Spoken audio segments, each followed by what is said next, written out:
To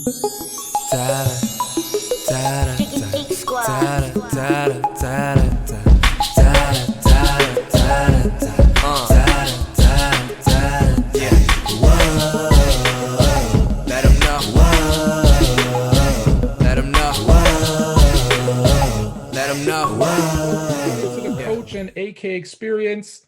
I'm Anthony K. Here as always with Coach Hugh Jackson. Coach, how you doing? I'm doing great.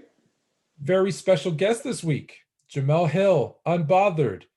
Jemele Hill, The Atlantic. Jemele Hill. I don't even think I need to introduce you, really, if you don't know who you are.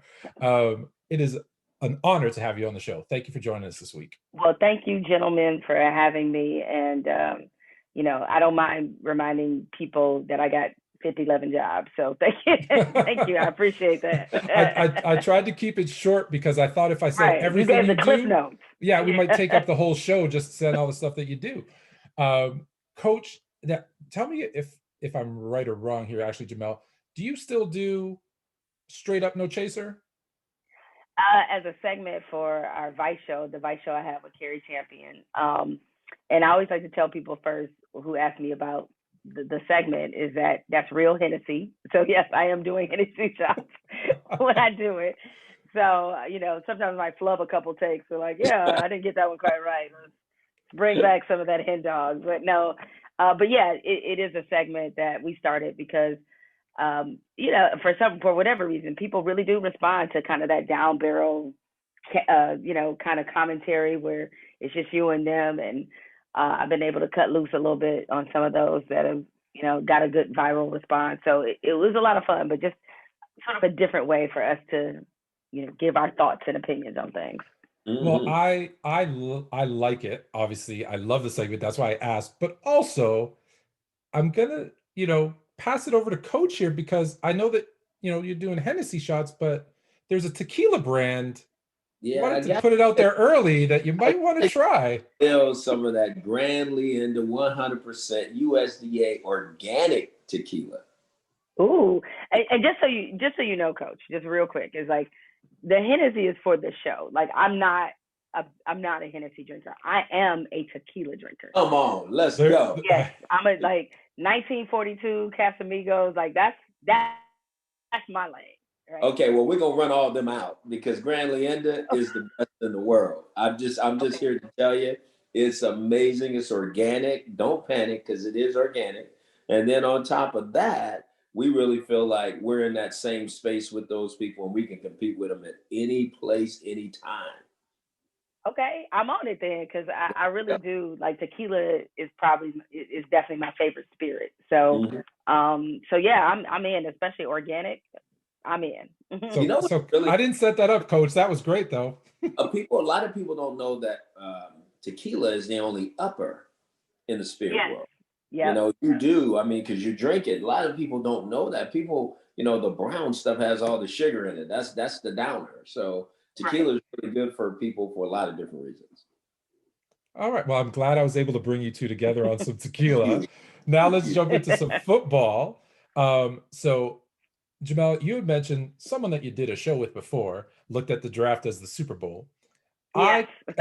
I kind of look at the draft and I get a little sad because my team doesn't draft very well, especially quarterbacks. But Coach, I was hoping could educate us a little bit because you've done some work down with the House of Athletes. You've been working with a lot of the young prospects down there. Who should we kind of keep our eyes on? Maybe, some of the top guys that you worked with, and maybe some of the ones none of us have maybe heard about that we should, maybe know about with the draft coming up. Yes, we held a combine at the House of Athletes this past week. I think Brandon Marshall did a great job of, one, bringing in talent to be involved with these young men throughout the process for them. And then number two, he did a good job of pivoting when he heard that there was not going to be a legitimate combine to give these young men an opportunity to showcase their talent and ability. So last week, we had a really good combine, as I mentioned. The kid Kellen Mond, the quarterback from A&M, who I think's got a real chance. I spent a lot of time with him. He is poised. There's not a throw he can't make. He's extremely talented. I think he's going to move up the charts. I think when football people really evaluate him, they're going to see a little bit more than what I think they thought they were going to see. And I think he has a real chance. Amari Rogers, a young man from Clemson, a tremendous athlete, great worker.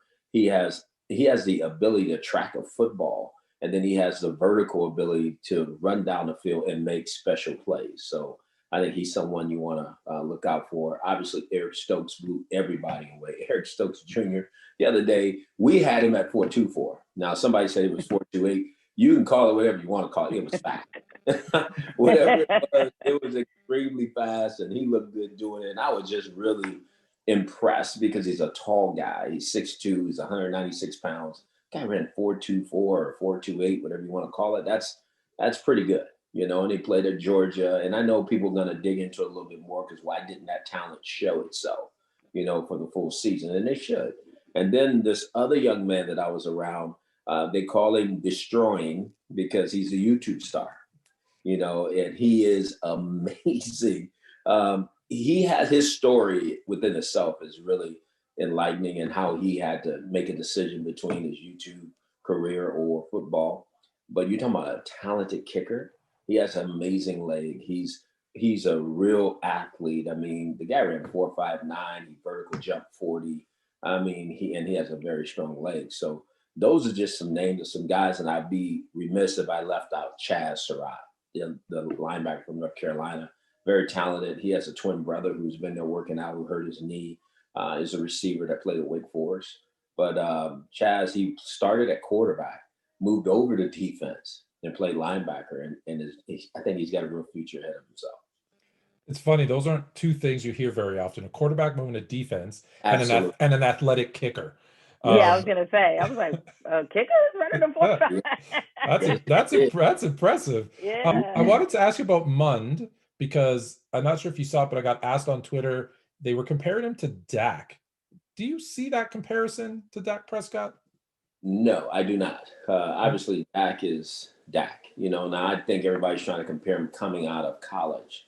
And I think that's hard to do for me. You try not to compare. I just don't like comparing players. But Kellen Mond, to me, might be a little bit more advanced than a whole bunch of guys that came out in the draft, in my opinion. Again, I'm kind of biased because I spent the time with him. I was able to ask him the questions that I know that need to be answered as he moves forward. And I mean, again, the guy improved every year. He threw 3 interceptions his senior year, he threw 19 touchdowns, but he played without all of his best receivers. A lot of those guys either opted out or they didn't play. So he's playing with a bunch of freshmen wide receivers, and he handled that extremely well. He takes coaching well. I'm very excited about his future. So I brought up Dak because that was the comparison, but also there's some news about Dak, I think, that came out. A little bit. He signed a small deal there with Dallas. Jemele, are you surprised at the amount? Because it was more than the Cowboys were offering last year. It was, coming off of an injury. And when you look at the deal, the specifics of the deal, he's actually over the next 3 years getting paid more than Mahomes. Did that surprise you at all?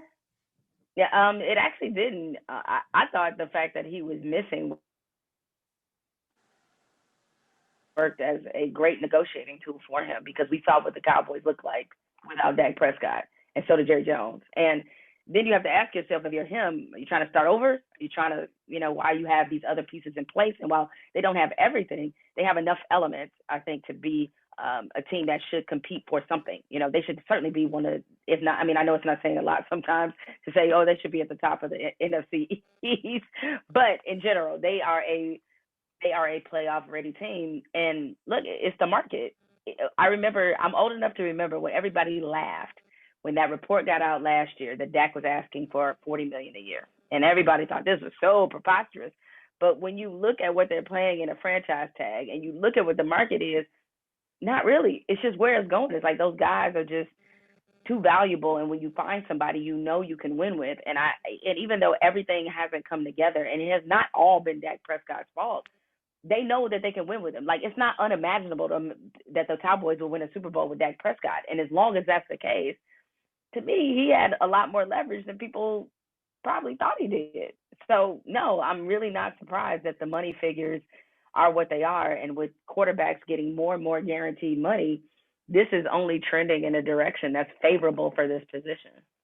So you and I talked about this, coach, a couple weeks ago, where we Mhm. said Dak, right, not playing showed all the flaws in the Cowboys offense. And you said it. You said it probably showed him his worth. But 160 to 164, I've heard both numbers. I think 75 million, 126 million guaranteed. It's over 4 years. Are you happy if you're you're the coach of the OC of the Cowboys? You happy to make that deal? Oh, Or are you just absolutely. happy to have the player? No, I'm happy to make that deal and to have the player because when I look at what we were able to accomplish last year with who played quarterback, I mean, I'm running to Jerry and Stephen Jones as fast as I can and say, get the deal done. Because we need this guy in a uniform playing for us. He allows their offense to function at a high level with those receivers. They have some very dynamic receivers. Obviously, they have a running back that's dynamic. You'll see that running back play better this year with Dak Prescott being there. Oh yeah. I mean, teams got to play differently. So I think they did the right thing. And Jemele said it. It's where that quarterback position's numbers going, and that's what you're going to pay for a franchise quarterback, and that's just the market. And that's what determines what these guys get paid. Yeah, I mean, it kind of reminds me of something that I think we all know in our professional lives that is definitely true. It's not always what you're worth, it's what they will pay you, right? Mm-hmm. And I know that people see the staggering numbers with Dak Prescott and they're thinking about what Patrick Mahomes got and they're thinking about what Aaron Rodgers got not too long ago. And they're like, oh, but he isn't like these other guys. Okay, maybe you don't consider him to be a first tier guy, but he's like 1A, and believe me, it's a whole lot of teams that will take that. And I just think that right now, just where the market is, and just how hard it is to find those guys. I mean, I was going to ask you, coach, when you were talking about the players that you spotted, you know, as somebody who's been in those rooms and who's helmed his own teams, the difficulty of finding a quarterback, I think people really underestimate how hard that is. And when you don't have that guy, you can have so many things in place. Hence why it's so baffling that the Texans are willing to just kind of piss away a generational quarterback Oh, right yeah. now. It's like it's too hard to find these guys. And so once you do, you're better off just giving them the money that they command and at least being at ease for that at that position.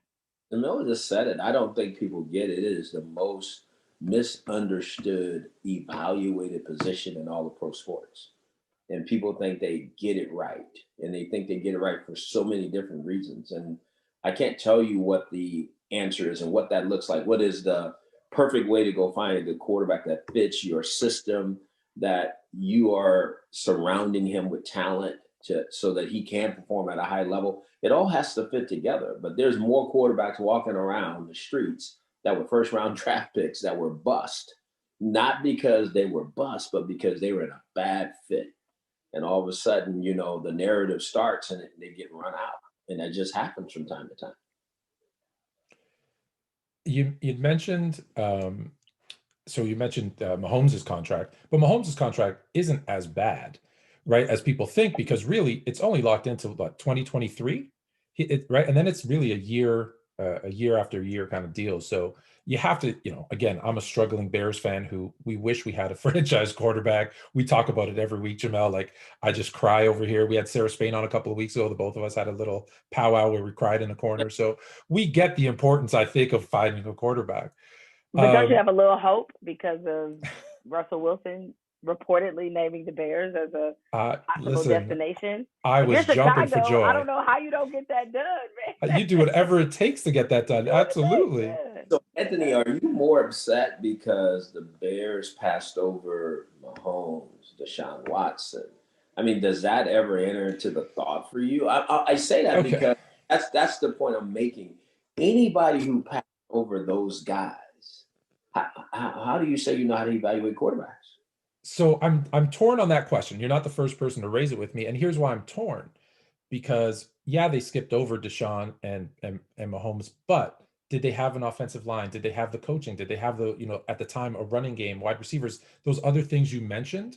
Like, what would Mahomes be if he was drafted by the Bears? What would Watson have been if he was drafted by the Bears? But Now, but better you than took Trubisky, but better you than took Trubisky, Trubisky though. but could Yeah, they I have, feel like you right? would have seen. Look, Deshaun Watson's team wasn't perfect either when he got to the Texans. I mean, He you still knew don't he was have a a perfect team. superstar. Exactly. It's And my you way of knew he making was a myself feel superstar. better. Okay. I So, understand. Yeah. so we move from quarterback royalty, like the segue, into the Royals. And I'm not sure if you watched the interview. I did. My wife said, we're watching this because it's important. And I'm only going to ask about one question because on this show, this is important to us. When you heard, and sorry, Coach, did you watch or catch any of this, Coach Oh, Jemele? I watched it all. You watched it all. You watched it all? Fantastic. Oh yeah, I watch it all. So when Meghan Markle came out and said they were having conversations because they were worried about how dark the baby's going to be, what was the first thing that popped into your head? I think I had Oprah's reaction. Oprah was like, "What?" I mean, I had the same reaction. And even though for I think a lot of people of color, a lot of Black people, this is not a surprising development necessarily.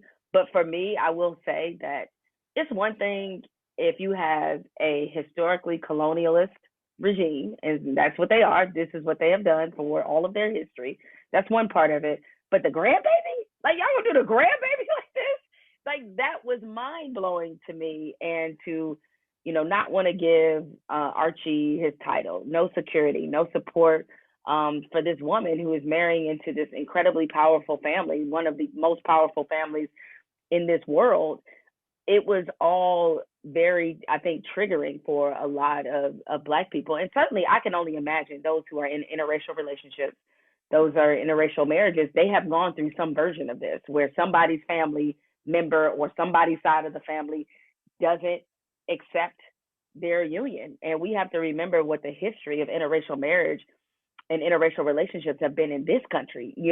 I look, a lot of people in America reacted a little bit differently than I think they did over across the pond. There was a lot more defense of the monarchy over there than it was here. But before we get to throwing our stones from our glass house, let us remember that it was illegal, up until the 70s to have an interracial marriage here. Let us also remember that Nazi leadership came to America to study our I can never pronounce the word, but to study our interracial marriage laws. And they took the one drop rule back over to Nazi Germany. And this was a part of their continued discrimination, hatred, extermination of the Jews. So we have had that legacy in this country as well. The movie Loving is about that law that was overturned. And it was just as recently as in the 2000s that in Alabama, over 40% of the population still supported having that on the books. So we're not really, in the clear when it comes to being able to necessarily look down on what's happening when it's been such a awful and brutal part of our history. So my first thought, especially when she talked about her suicidal thoughts, was just feeling a great deal of compassion for their situation. And as somebody who grew up and remembered when Prince Harry's mother, when Princess Diana got married, I remember watching that wedding, just like a lot of people sort of in my generation did. And knowing obviously the tragedy that befell her, it was just a really glaring example of how history in many ways can repeat itself. He saw the similarities and the pain that his wife was going through that was very similar to his mother. And so I think that is why he made what I thought was a very courageous decision, which was to essentially kind of divorce himself from his family for the betterment of his children and for the mental health of his wife. So it was an explosive interview that you can tell by their response, by the royal family's response, that this is something that has shaken them to the core, because they have always been very good at putting on a particular image, even though we have gotten hints of some nastiness that's going on inside. But the two of them effectively really pulled the Band-Aid off so that people could see where the scars and the scabs and the wounds are in this family. Coach, before I get your reaction to that comment, I will say to Prince Harry, right? He made that one comment, and I don't know if everyone caught it, where he said, I don't want history repeating itself, kind of I felt it referring to his mom and the way the media was kind of going after her. So I felt his pain, and it was tough. I couldn't imagine living through that. And as much as we see they're the royals and they've got all these benefits, how do you not say, let's protect my grandbaby? Right? To your point, like, I don't care, black, white, yellow, green, orange, like, that's your grandbaby. Coach, what was your I think what you just said is so true. I think he doesn't want history to repeat itself, but there's some of it that is repeating itself, but he made a decision that he was going to cut it off, that I'm not going to go down the same, process that my mom did. I'm going to remove my family from this. The first thing, I think that there was a lot of truth that was put out there. Whether people want to believe it or not, there's a group that does, there's a group that doesn't. I sit there and watch the young lady who felt like she was trapped and had nowhere to go, and her husband rescued her. And she was the first Black woman married into that family. Here's the first grandbaby that could look different. Yeah, there was real conversations had because they wanted to understand how they were going to navigate all of this. And I think it showed her exactly who they were. And people got to understand, we don't ever know what's really going on in somebody else's house, until somebody does take off that band-aid and say, this is what it really is. And she did. And there's still people saying, oh, she's out of it. She don't know what she's talking about. They try to change the narrative from what it is. But here is a young woman who's a mom and a wife. And she felt like she was just being basically held hostage, and they were going to do with her what they wanted to do. And she has seen enough and known enough living in LA that when she said, hold up, I'm not doing this. It's not going to work for me. I know there's more, and so she convinced her husband, and he saw it too and said, wait a minute, we're not going to do this. I think there's a great story in that, more so than what we're making it all about, that people do sometimes have to pivot away from what they thought looked right and do what is right. The narrative that she should have known what to expect, I think, is one that I've heard in response because I put some stuff out there and oh, she should have known. Listen, you don't know until you're in it. Even if you, and now she said she didn't look it up, she didn't read about it. I don't know. I think she must have done a little bit. Like, come on, but a little bit of research. A little bit. I think she did a little bit of research. Some cursory stuff, like it's a big deal to be right.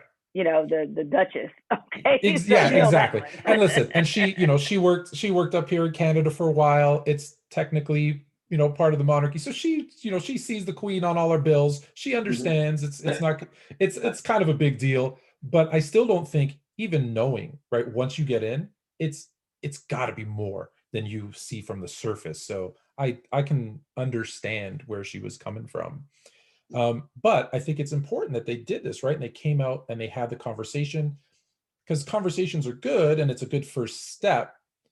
But what I always say, right, Coach, like, we got to stop talking about it. We need to start doing something about it. And it kind of brings me to the next thing. And this is twofold, because we're talking about the sport and then we're going to talk about what they're saying. The NBA All-Star Game, right? We saw a lot of nice tribute at the beginning. We see a lot of great T-shirts. But okay, let's start with the game. How do you feel about the NBA All-Star Game? Because I'll tell you, it was difficult to watch, when you're scoring 100 points in the first half. Well, I mean, it's, even though we know no defense is probably getting played to the last couple minutes, I do think that they've been pretty creative in making it interesting by having it be more of a quarter by quarter format. I think that's been good. The drafting has been really good because look what happened this year when the teams or the players were drafting when it was LeBron and Durant. You have suddenly the Utah Jazz have a lot of motivation leading in the second half of the season after they were picked last, despite I believe having the best record in the NBA. So I think, look, exhibition games are difficult. All-star games, and Coach knows this himself, is like the Pro Bowl is a farce, like all the time. Yeah, you can't have fake football. Like, it's not going to work. And so then at least the NBA is able to give you a little bit of a competition. I did not mind the game itself. What I minded more than anything is the odd juxtaposition of giving voice to how being very thankful to frontline workers, thankful to people who have been on the front lines of this pandemic, while also holding an all-star event in a city, in a state rather, that has very lax COVID restrictions, because that's the whole reason you're having it there. So that to me is always kind of odd. And I felt the same way about the Super Bowl. as they have, obviously some of the frontline workers who are able to attend the game in a state that has been negligible at best with how they have dealt with it. So I understand that there is money on the table and you cannot leave it there, and that they owe these networks some product. But at the same time, when you talk to frontline workers, and I've been able to talk to some, and it is, I think more people do not realize the level of stress they're under. And this, every time we do things like this is a slap in the face to them. Every time. And we could be as well intentioned, we could be giving money and saying, hey, this will go towards this, we'll get them this and that. So that part is more hard for me to take than the game itself. Coach, I think once or twice you've said the most important color is green. Is that? Oh, but it is. I mean, at the end of the day, Jemele nailed that. I just think that people starting to understand that your life, your health is not what's the most important. It's money, and it's big money. And we're not talking about little money. If we were, we'd be having a conversation. It's big money. And she said it. I mean, if I'm a frontline worker and you continuing to add more stress to my life, and I'm not getting paid for this. This is just what I do, but you're getting paid handsomely for what you do. But if something comes up, I'm supposed to help fix it. That is hard. That is a hard thing to deal with. And I think we don't give them enough credit. Yes, we can rah-rah them, before the game and do all that, but do we really give back to them? Who's giving back to those people who really put it on the line for us every single day to make sure that we do have a chance to keep moving forward? To the shirts built by Black history. Coach and I have talked about it shouldn't be a month because Black history is American history. I think we're not the only ones who have said that, but you see them wearing the shirts. The NBA talks about diversity. We've talked about the NFL so many weeks, Jemele, but feel free to talk about the NFL as well. But a good article came out and I sent you guys a couple of graphs showing some of the things. So the NBA talks a lot about diversity, and yet when we look at head coaching, and like I said, we've talked about the NFL coaches, we've talked about NCAA head coaching. NBA used to be around 50%. Not that long ago, it was 14 out of 30 head coaches. I believe in 2013, 2014, that number's down to 5. And if you saw how many of them were former players, like I saw that number's almost nothing now. If you look at NBA coaches with playing experience, right? The ones that have playing experience, coaches are 50-50, Black to the total, 62 out of 124 over the last few years. When you look at non-NBA playing, it drops to 12%. So a white head coach who's never played in the NBA can be an NBA head coach, but only a Black head coach who's been a player. How can you wear the shirts, in the bubble, everyone commented, said what a great job they did in the bubble. Then they stopped talking about it. And, for a month they threw on some shirts. What needs to be done to make actual change? Because we talk about it, but now we get to be about it, I guess, that's what I used to say in high school, but now we've got to make some action. Where does the action come in? So this is what happens when I look at the NFL and the NBA. They're like, siblings, right? The NFL, they out here running loose, crazy, acting a fool. And by comparison, if the NBA brother or sister just cleans their room, they look great. Okay? It's like, because they're not the NFL, that allows people to often give the NBA a pass where it does not deserve it. Because look, long before the NFL blackballed Colin Kaepernick, which is my opinion, the NBA did the same thing to Mahmoud Abdul-Rauf. They did the same thing, okay? And so, but they never necessarily had to atone for that, and if anybody looks at the story of what happened to Mahmoud Abdul-Rauf, is a very heartbreaking, unbelievable story. But because they've been progressive in later times, that they get the benefit of the doubt. And so people aren't paying attention to who's watching the store. And what you have seen in the NBA is because, and I want people to understand, I think analytics are extremely helpful and data information very helpful. But right now, those are being weaponized to keep Black coaches out of jobs, because the people that are suddenly getting these opportunities are people who are doubling down on sort of the science of it. And so it almost feels like they've effectively found another way to move the goalposts for us. And that we see in the NFL all the time, you know, as coach knows, and as you know too, AK, is like at first it was you got to be a coordinator. That was the first thing, right? Yeah. And then it was, oh, you got to be a quarterback coach. You got to be an offensive guru. You got to be, you got to be able to reinvent the wheel when it comes to offensive football, right? They kept moving the goalposts considerably. And so the same thing has happened in the NBA, where once you had a couple guys that had success without being players, they're like, oh, well, now we don't need a former player. And for that matter, because even in the analytics movement, it's pretty white. And if they're getting people who have really aligned themselves with that kind of data, and that's become their calling card, it becomes another avenue to shut out Black coaches. They shouldn't all have to be former players, but it just seems like more often than not, and this goes to every part of professional life, I think, for Black people, is that somebody is always moving the line. They give us a set of qualifications, we meet them, and then they move it again. And so we're constantly playing this game of chasing something that we aren't even in charge of, that we didn't even create or construct these rules, and we're constantly chasing that. And so I think a lot of the Black coaches probably in the NBA feel very frustrated. You got assistants.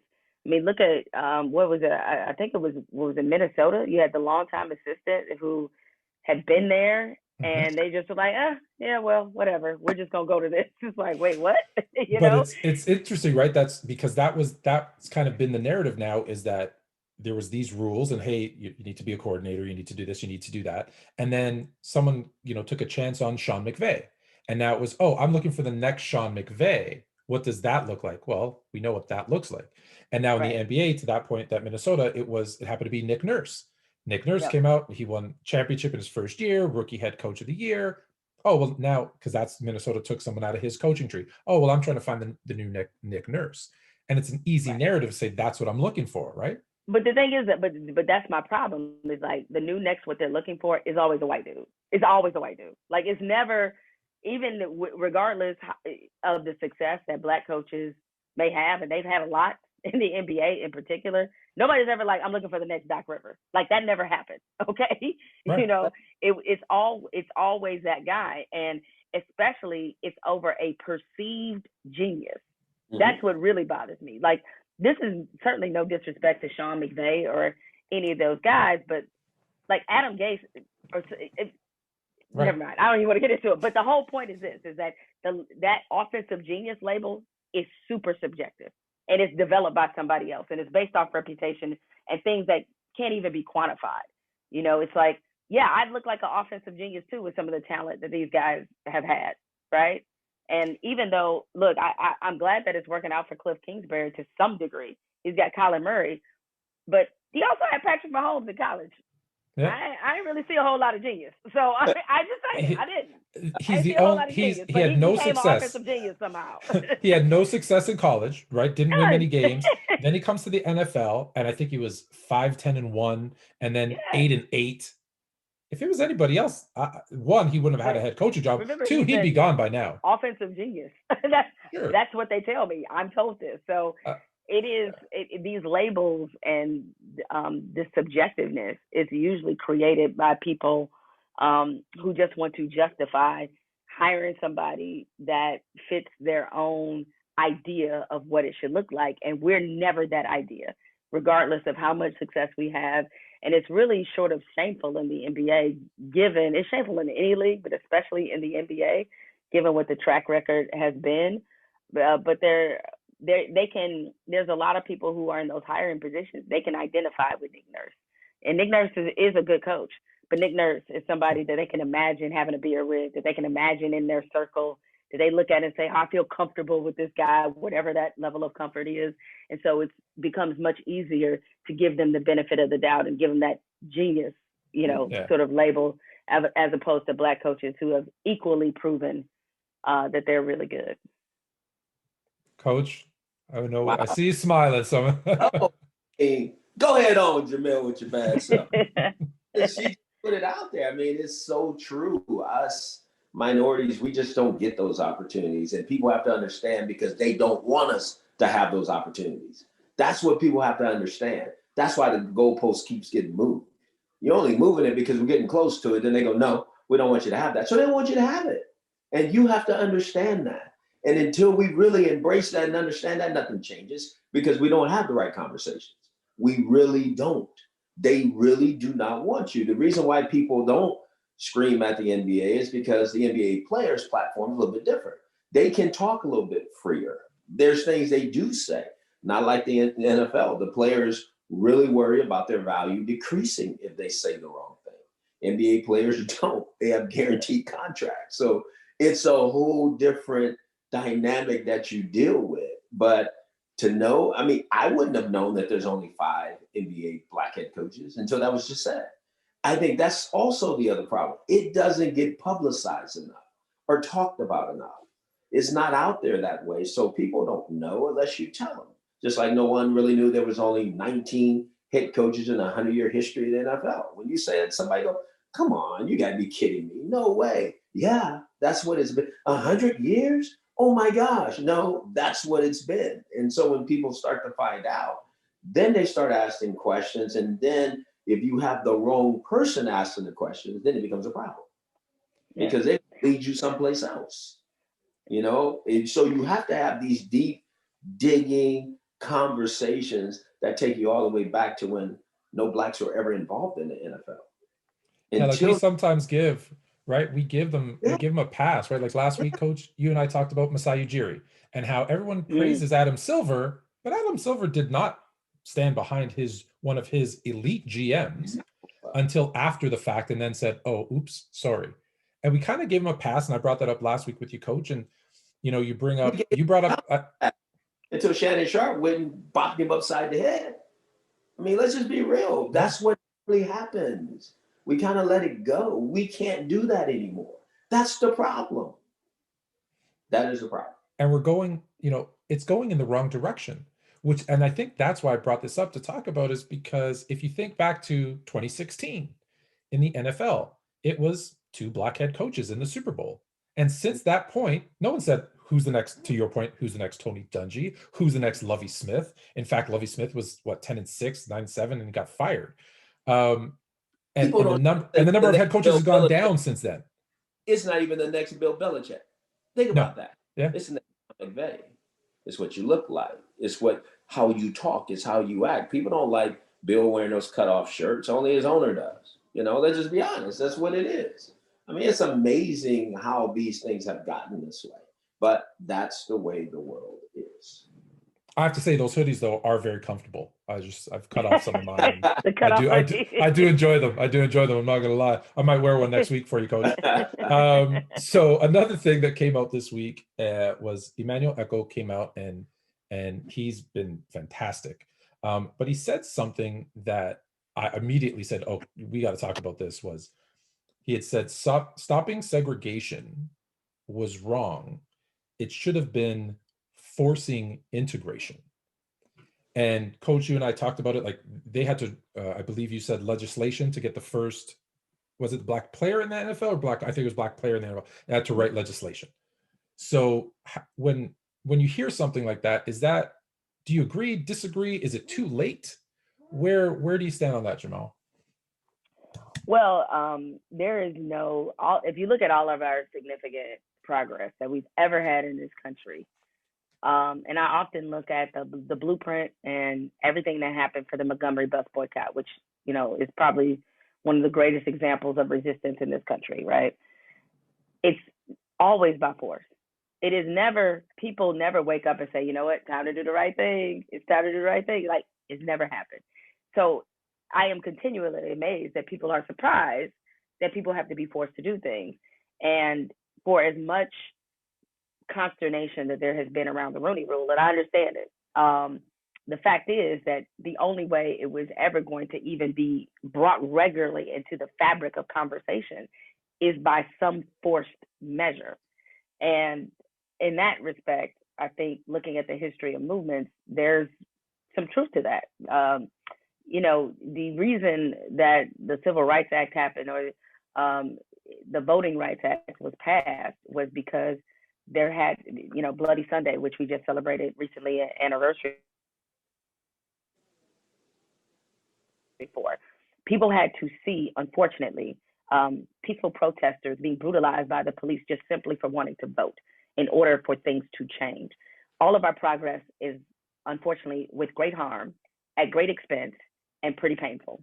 And I don't know how we can ever get out of that bubble, despite the litany of historical examples that prove that it shouldn't have to be this way. We should have learned many, many times beforehand, but we literally haven't. We've never learned. And so, there is something to be said about forced integration.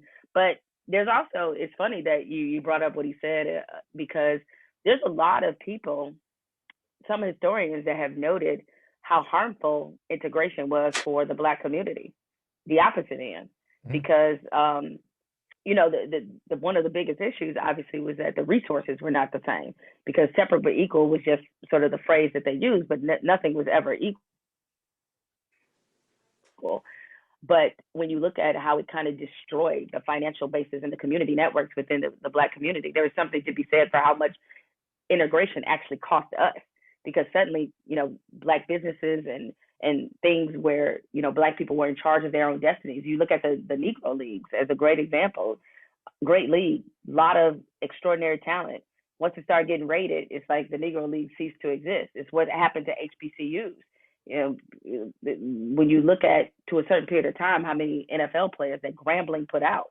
I mean, it's staggering, just staggering the amount of talent that HBCUs used to have. And now look at where they are.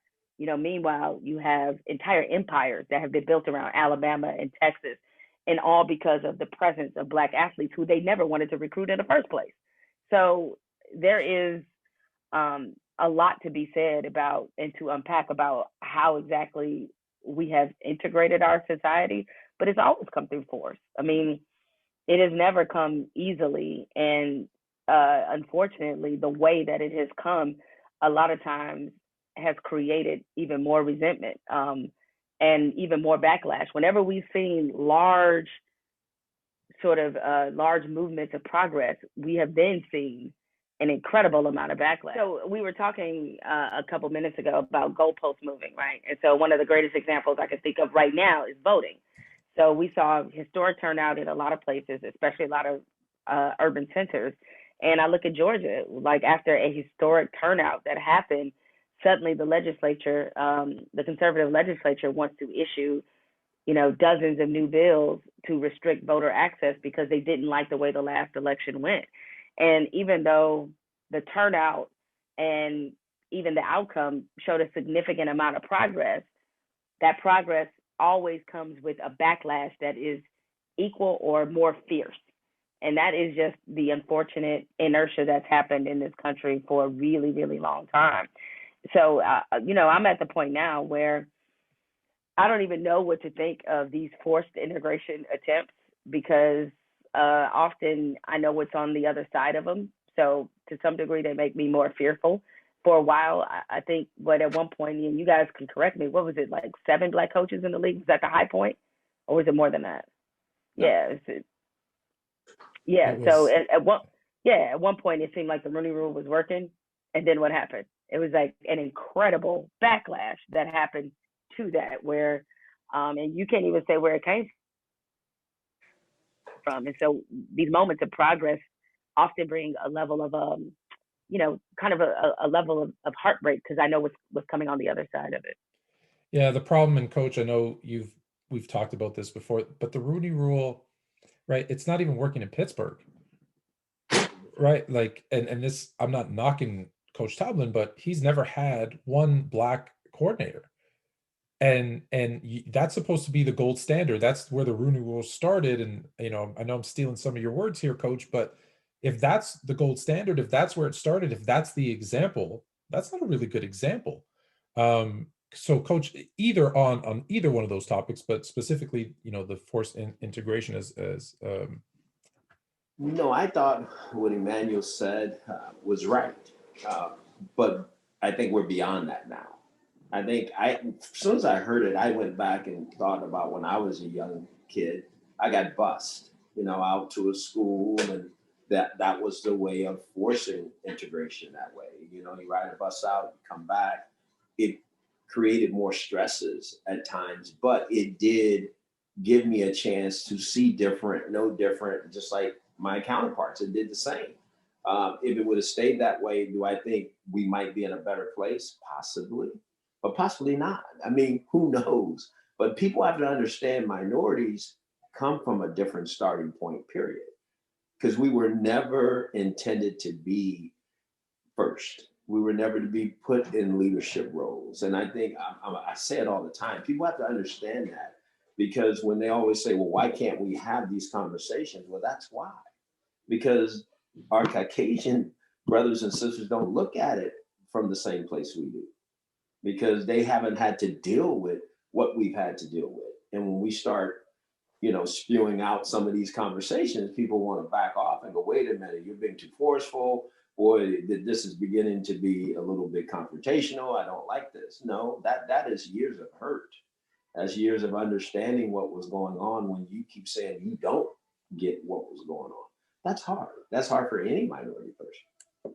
Yeah, and we've talked about it, right? It's hard. I can't understand what you had to grow up, dealing with. And it's funny you mentioned, Jemele, because I have seen some of that too, where they draw this timeline and they say, look, this is when, we stopped segregation and we started doing this. And then you see this. Now, is it coincidence? Is it caused by it? You see this timeline. Well, look, this is when more and more single families, more and more, businesses were shutting down, and the timeline. You don't know if it's the direct cause and effect, but the timelines do match up pretty well. So it's tough. I always ask this last question, Jemele, and it's a hard one. So everyone's been asked it. I don't know if it's a theory, but every empire in the world was started and built and became wealthy on the backs of slaves. Go back as far as you want in history.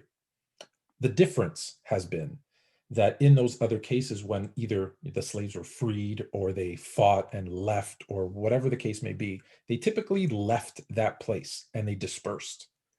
In America, they had that empire. The empire was built on the backs of slaves and their wealth. And now it's, well, you're not dispersing, we're integrating you back into society. And we always ask, can that be done? Because it's never been done before in the history of the world. So I know it's a big question. Got to give you one really tough one. What do you think? Can it be done? Well, I guess my answer always depends on the days. There are some days I'm a little more optimistic. Some days I'm a little more pessimistic.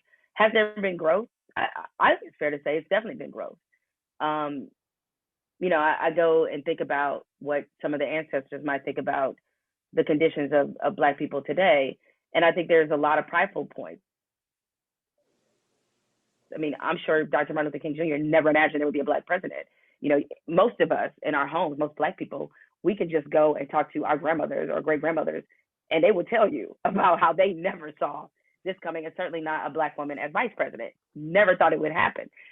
But at the same time, we're also still having the same conversations and still engaged in the same fights that they were engaged in. The fact that it's 2021 and we still have to fight for voting rights is really disheartening, and so if you want to play a great historical what if, Abraham Lincoln, as he was considering emancipation, and even after he announced that he was emancipating the slaves, one of the plans on the table was for us to go back to Africa. That was one of the plans, okay?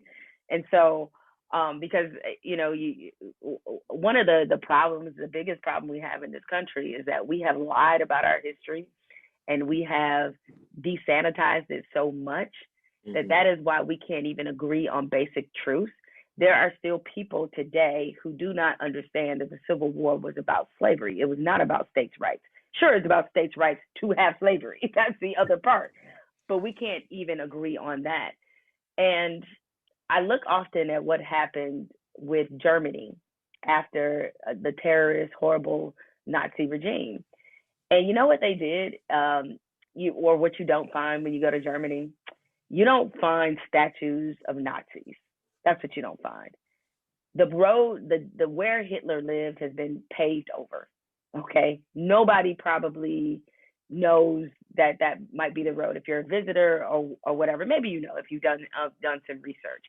They gave reparations to the Jews. They have done really, and it's not perfect. I mean, every country has faced some level of racism, still does.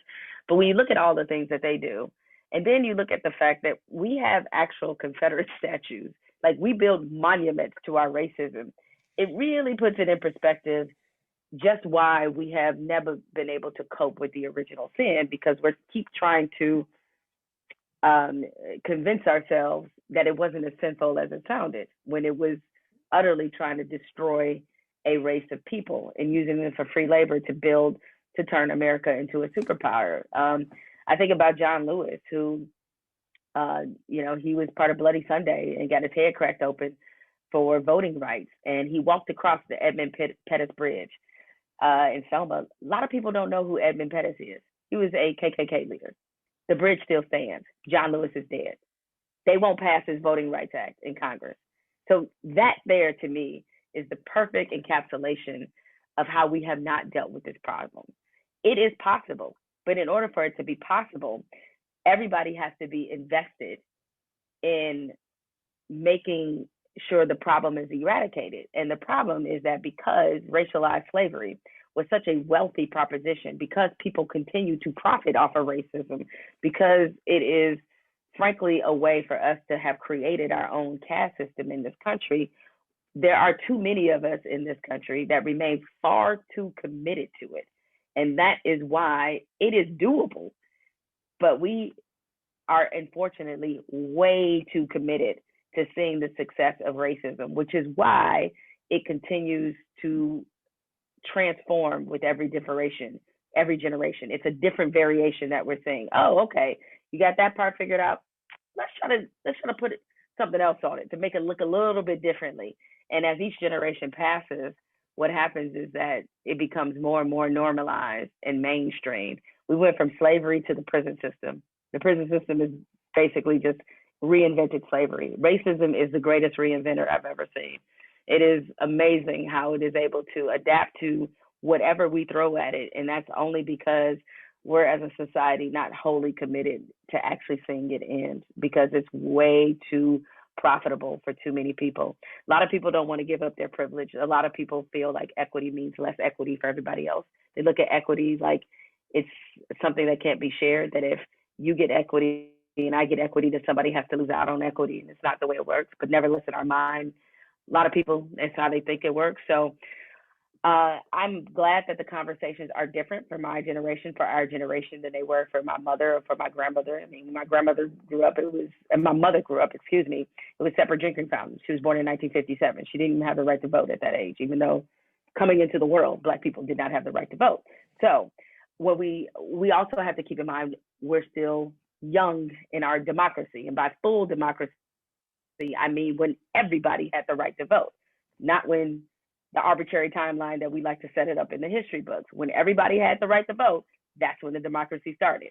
So we're actually quite young. So because we are still young, in my mind, that's about as hopeful as I could get to say, okay, we're going through some painful teenage years right now. And hopefully for the generations to come, this will look a little bit differently. We see small examples of it every day.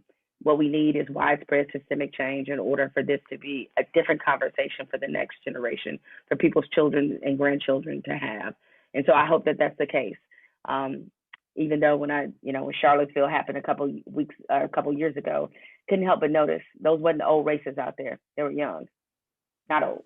So hopefully, yes. Today you have caught me on a yes answer where I think it can happen. But in order for it to happen, it's got to be some real accountability and it's got to be some real disruption. I'm glad I got you on a good day, because typically coaches are no. So he's like, I don't know. Coach is like, I don't know. Look, Coach, I'm there probably out of 7 days a week. I'm probably there 6.5. Okay, right. You just caught me on the half day where I'm like, Let me just say something a little bit more optimistic. Well, we tried to have real conversations and uncomfortable ones every week. So I'm glad it is nice to have refreshing to have a yes day. Coach, I'm going to let you have the last word because I saw you nodding your head to a lot of the stuff Jemele was saying. She nailed it again. I mean, I don't see it. And I don't see it because what's normal to people is not right. I say it to you all the time, Anthony. And we live in a world where we do normal more so than we do what's right. And people are just that way. I mean, we've been, positioned that way. I think we all see that there needs to be real change. But are we really ready to make that change? Because it's painful to make that change for all. And people don't want to get that invested in it. There's a group that do, there's many more that don't. And so we keep doing the normal things that aren't right, and it just continues to lead us year after year after year after year. And so until we all decide to do right things, it will never be normal. The right thing is what should be normal, not the wrong thing. And that's where we are today. Well, we keep saying just because it's right doesn't mean it's normal every single week. And hopefully every week we can at least change one mind. And I think that's unfortunately what we have to do is one mind at a time. Coach, as always, thank you so much, Jemele. It has been a pleasure speaking with you. Thank you so much for joining us. Yeah, well, thank you guys for having me. I appreciate it.